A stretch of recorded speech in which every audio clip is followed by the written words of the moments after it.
All right, so let's dig into Go texture teaching. ahead, talk. Let's talk a little bit about the experience with this publication and Mhm. what you've learned and what you're noticing, and just open it up to processing what this has been since it got published in mid-September. Mhm. So it's been over 6 months, Mhm. and you've had an opportunity to sit with that, Yeah. wondering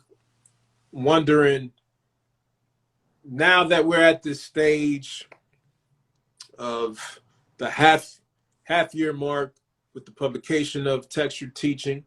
Mhm. What are some things that have surprised you along the way? Yeah. Um, You've been doing workshops, you've been doing speaking engagements, you've been getting a lot of feedback about the text, you've been seeing people posting about it, IG, Twitter, Facebook, so on and so forth.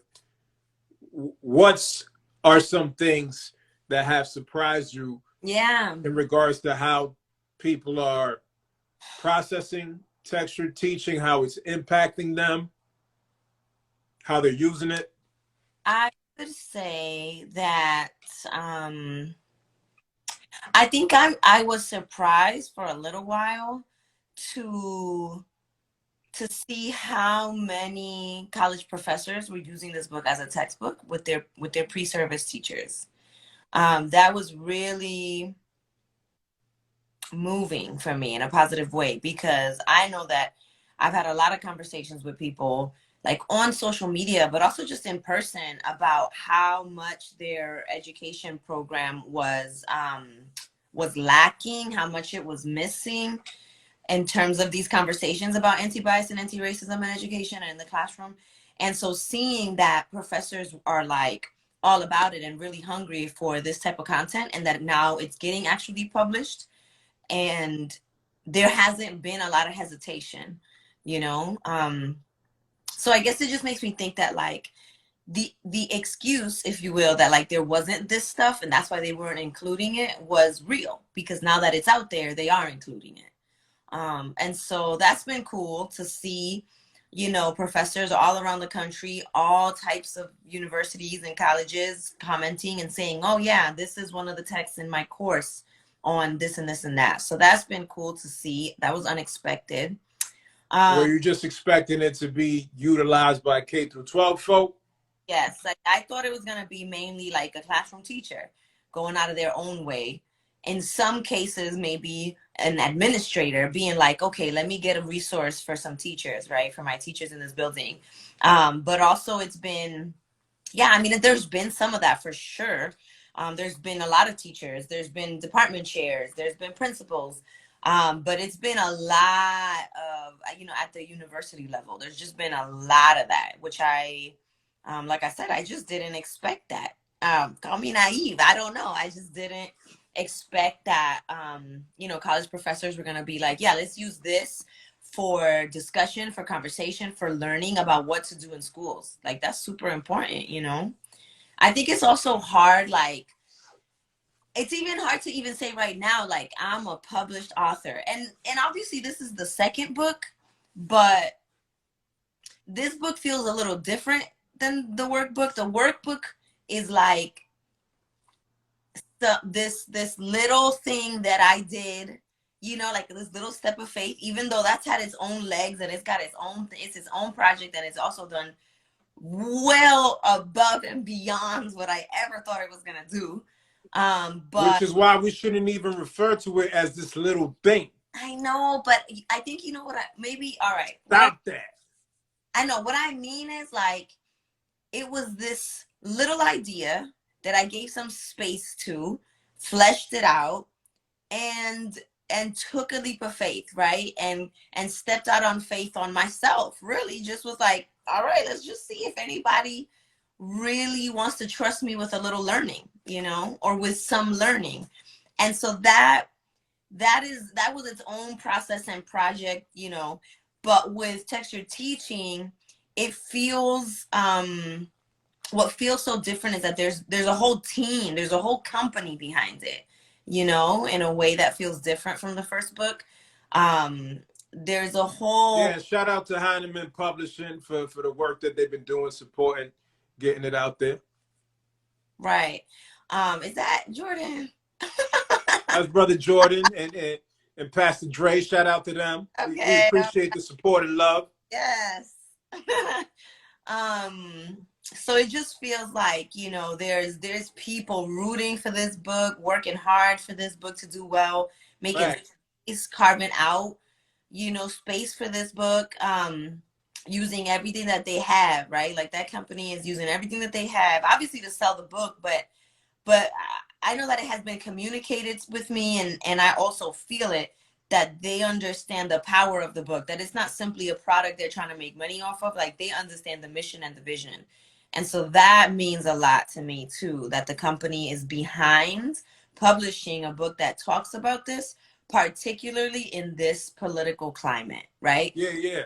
And I want to come back to mission and vision momentarily. Yeah. And talk about how it is specifically you're seeing the impact of the book in schools and different organizations and whatnot. But I want to back up to what you were saying in terms of you're surprised that colleges and universities are utilizing the text, that professors are integrating it into their curriculum, their courses and whatnot. You know, I want to give you a moment. I want to give you space to make your pitch. Let the professors know. Let the college and university people know why they should have a copy of textured teaching, why their students should be reading textured teaching now. Well, next semester, because this is almost over. But go ahead. Why should they use this book in their yes service teachers?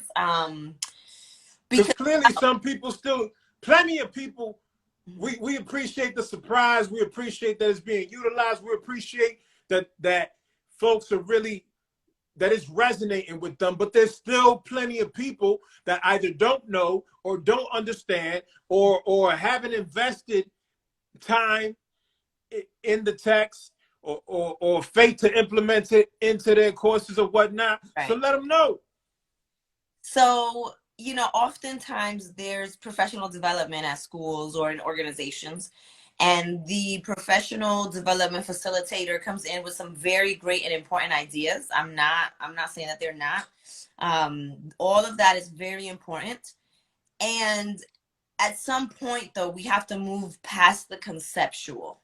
And often those PDs are very conceptual. Right. They up here. They're up here. And they do though. En los nubes. Estamos en los nubes. In las nubes. Yeah, that's what I meant. In las nubes. Las nubes. And got excited and I said los. Sometimes they do bring it to the individual though, so they'll help people process their own stuff, their own bias, their own layers. Again, that's very good and important.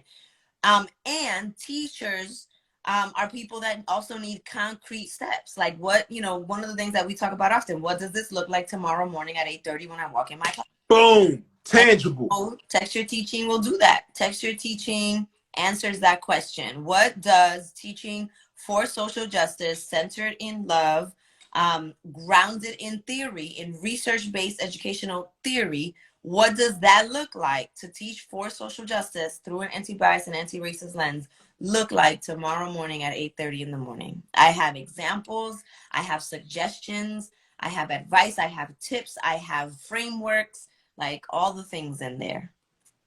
Dope.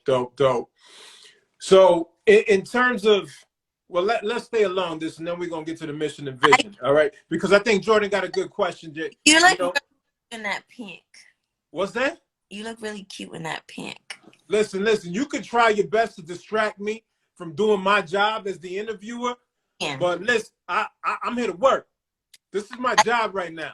I like the pink on you. You ain't gonna throw me off. This is my job right now. I'm here to work. Nice, it's nice. We got a question from one of our viewers, one of our audience, one of our supporters. Do we have a question from one of our viewers? This is from Brother Jordan Botello. Oh. Do you think people outside of education, but teaching at the university level in other fields, need to utilize this book? Yeah, that's a good question. Yes, the answer is yes. Because it's very much about how do I do this. So even though my experience is in English and I cite a lot of examples from the ELA classroom, I tried very hard to make sure that the information and the descriptions are transferable. So if you are in a classroom working with, not even a classroom, if you are in a setting where you are teaching a concept, this might be in an adult learning center at 6 p.m. on Thursday nights. This might be in a classroom. This might be, you know, anywhere. You know, this is for you. This framework is for you. That's what's up. Let's go back to mission and vision. You started to touch upon that. All right. How are you seeing this impact schools? How have you seen this impact young people or impact teachers? Mm-hmm. And I would imagine that what you're going to share is based on feedback you received or testimonials and whatnot. Yeah. So yeah, I'd like to hear you share a little bit about how you're seeing the mission and vision of textured teaching manifest. Okay. I'm going to try to concentrate with you in this pink shirt. Girl, you ain't going to throw me off my interviewer game. I'm really trying to do this podcast thing. All right, let's see. Okay. I need you to ask that again. I was distracted. How are you seeing the mission and vision of textured teaching manifest? Okay, let me try to concentrate. How am I seeing it? Oh, yeah, I mean, I think, you know, this is a very interesting time that we're in our country, right? Because in this political climate, it can be dangerous. Well, maybe that's not the word, but it can be risky for a principal or school leaders to say, let me bring in a speaker or let me engage my teachers in this particular book study, right? Like they could have legit pushback. They can have school board meetings trying to fire them. I'm sorry, or school committees trying to fire them, or city councils. So they're taking risks and doing this. And I think that what I've been observing since all of this anti-CRT hysteria has flared up is what I've been noticing is that in districts where you have some pushback, where you have people showing up and making all these, you know, claims at school board meetings, what you have is surrounding districts that go hard in response to that, right? So let's say there's a district that has banned a certain amount of books and they took the stance of we are anti-CRT, right? Which is all lies. Well, districts nearby are like, okay, we're bringing in teachers, you know, facilitators to come in and work with our young people. Like we're just seeing the complete opposite. In those districts, some of those books are selling out because libraries are buying it, because department heads are buying it in their English, you know, for their English teachers, etc. So, you know, all of that is to say that even though this book was not written in this time, right? It was written, I wrote this before all of this hysteria was happening. It was clearly written for this time though. You know, it was written for this context because I think that a lot of schools are starting to understand, they're starting to see very, you know, tangibly why the teaching of truth matters, why we should have never left out conversations about race and bias and issues of social justice. And so they're like, okay, well, how do we do this? And so here is textured teaching for them, right? And so I'm finding that the book is getting a lot more positive reception than I thought it might. Like I expected to see a lot more pushback. I expected to get a lot of the hate stuff that we've gotten in the past. And right. This is that we really, at least not to my knowledge, we haven't really received too much of that, you know, and so I thank God for that for sure. And I think it also just has to do with the fact that people who before may have been on the fence understand that right now there's no time for that, right? The fence is complicitness. And so, you know, a big amount of people are like, okay, I'm not on that side, which means I'm on this side. So I'm gonna have to put my feet to the fire, you know? Yeah. That's good stuff. And you know, I anticipate seeing this grow even further. I anticipate that Like, this what is, you mean? What you mean, boo? I think this is only the beginning. I think this is only the big. Listen, we about to set the world on fire with this texture teaching thing. You know what I'm saying? It's going to be family of trademarks. So let me ask you a question. I'm switching it up real quick. So Hold on. You can't come on my show whatever and try to take over my role, my job. I'm the interviewer. You are walking this journey with me. So what are you seeing? What are you observing? Your camera's a little blurry. That's what I'm seeing. I'm seeing like you need clearer quality on your camera. Okay, then let's get a new phone. There you go. There you go. Adding stuff to the budget. Maybe you could just clean your lens. We could start there. What am I seeing? I'm seeing a texture teaching, a workbook of sorts, a guide. I've heard you talk about that. But I'm like, what are you seeing in terms of responses? Oh, all right. That's what, you know. And you all right. watching me. This is why I'm the interviewer. This is why I'm the interviewer, because you got to come with the clarity with the questions. Can you just listen for a moment? Can you just listen? Remember, I'm supposed to be interviewing you. I just want to remind you. Listen to me. Only reason I'm letting you ask a question is so you stop flirting with me. Got people ready to leave the live because you can't concentrate. Well, listen, it's that pink shirt. Listen to me. You know, pink and black go well. You've also been watching me through this process. Yes. Grow and you know, just kind of like take all of this on. So your reflection, what's your reflection? Yeah. My reflection. I see how you create great works that you don't always see the full potential in. Like, you see the potential, but you don't see the magnitude of what it can do. And I think I have the ability to see how people are responding to things. I think maybe it's the rapper in me. You know what I'm saying? Like, when I was out there really active doing shows, I could feel it in the audience when, like, you know, I'm starting to bring them to a place where they're about to explode. Whether it's like the combination of rhymes or the particular delivery, the cadence in a particular rhyme, or it's just like this song is doing it, or this hook is doing it, or this beat is doing it, where like they about to go crazy.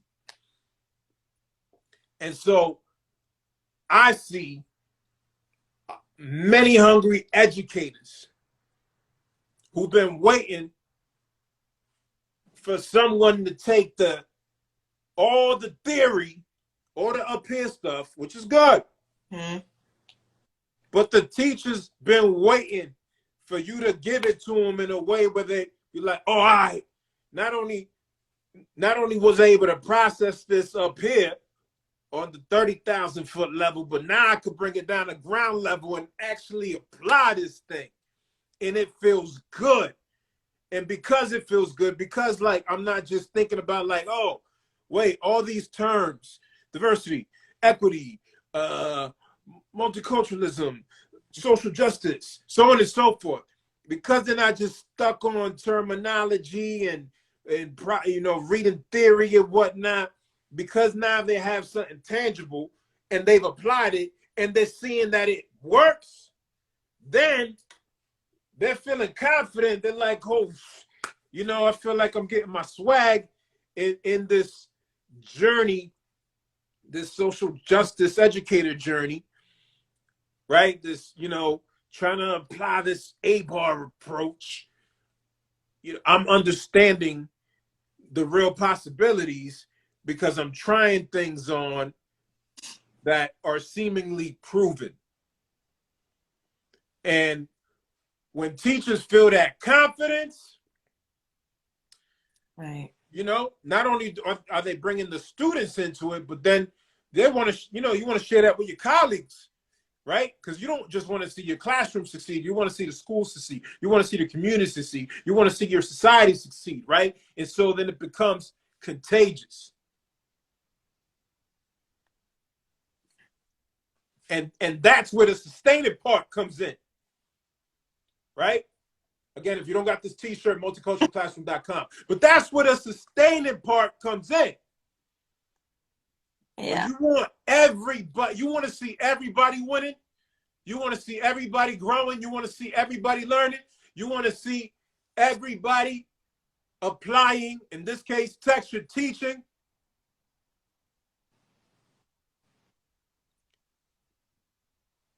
Then you start to see the next level impact more clearly, right? But I understand how sometimes when you're so deep in it, it could be hard to project. It could be hard to see that snowball developing. I mean, I think you're getting a taste of it, especially, you know, and now that things are opening up, COVID numbers are going down, things are opening up, more demand for in-person. We were in St. Louis last week with Gateway Riding Project at University of Missouri, St. Louis. I appreciate you. We got to, so you're gonna ask me a question, then you're gonna interrupt me? That's what we're doing here? So now that things are opening up and there's more in-person demand, then we're getting to see more of a taste. Because it's a different thing when you're like, all right, everything's been virtual. Right. You know, there's still, it's nice that we have the technology. Yeah. It's nice that we have the opportunity to engage and work. Praise God. You know, the virtual space allows for us to keep digging in. But now that things are opening up and we're back in person and you're getting to see people for real, they, you know, no cameras off. No, like, hey, is this person really there? Are they responding when I call on them? Right. Or now we're seeing them in person. We're able to read the room better. Yeah. They're able to assess their emotions and whatnot, and they're telling us straight up. Yeah. And then we're able to group them to do the small group work and let them learn with each other, process together, share out. Woo! Yeah. Get excited. You're enjoying watching this. Yeah. I mean, you know, most of my work has been in school leadership. So, right. You know, these are not my students, but right. I'm equating it to that, right? Like any good leader wants to see the students grow. You want to see them demonstrate that hunger to learn. Right. But you also want to see them respond to what it is you're trying to teach them. Right. That's encouraging. Yeah. As a school leader, as a teacher, right? As an educator, that's encouraging. You're like, all right, let's do this again. Where we going? St. Louis this week, Dallas that week, Lawrence another week. Or let's do this internationally. Dominican Republic next week. Egypt 2023. By the way, if y'all are interested in going on a trip with us, we're going to Egypt in June 2023. Got a few spots left. Yeah. It's gonna be crazy. And we're going to do texture teaching out there. Y'all already know. So, Lorena. Yes, baby. Girl, relax. What is a message of encouragement that you want to share with the people? You always ask this question, and I still wasn't prepared. Let me think for a second. You know, I think that what I'll say is being a teacher is really hard. I mean, being a person is really hard right now in the United States particularly, but fine.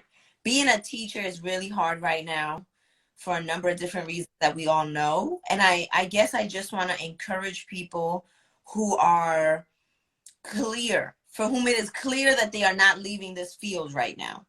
I want them to feel encouraged that this is a season, that as a field, we will get through and past this.